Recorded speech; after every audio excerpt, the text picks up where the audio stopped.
ও নিজেই আমাকে বলছে যে ওস্তাদ অনেকগুলো গান জানি, অনেক। আচ্ছা আচ্ছা, তার মানে এক কথায় বলা যায় যে গানের খনি।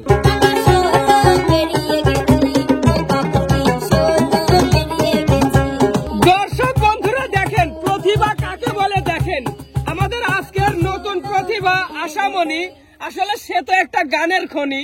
আমরা যতটুকু জানতে পারলাম আজকে সারাদিনও যদি তার গান শুনি তাও নাকি তার গান শেষ হবে না। উস্তাদ হ্যাঁ ঠিকই শুনেছে সাগর।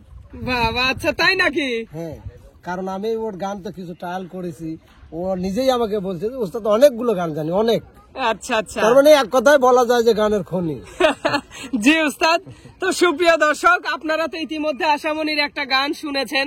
আমরা দাঁড়িয়েছি আরো একটি গান শোনার জন্য, আপনাদেরকে সাথে নিয়ে শুনবো। এবং আমাদের উস্তাদ শরীফুল মামা বরাবরের মতো সবাই সাথেই আছে। তো মামা, তাহলে আশামণির গান আপনার কেমন লাগে? মানে অবাক করা একটা বিষয়। ও যে ওস্তাদ গত ভিডিওতে বলছিল যে গান না শুনলে আসলে বোঝা যাবে না, আসলে আমি বুঝতে পারছিলাম না যে এত সুন্দর প্রতিভা তার মধ্যে আছে। খুব ভালো গান, খুব ভালো। আচ্ছা আচ্ছা। তো উস্তাদ, আসলে আপনি যে মানুষ চেনেন এটা তার প্রমাণ উস্তাদ। সত্যি মানে অসাধারণ গান গায়, এতে কোনো ভুল নাই। ধন্যবাদ আশামণি এত সুন্দর সুন্দর গান শোনানোর জন্য। তবে হ্যাঁ, আরো গান কিন্তু শুনবো, সারাদিনই তোমার গান শুনবো নাকি উস্তাদ? হ্যাঁ অবশ্যই অবশ্যই।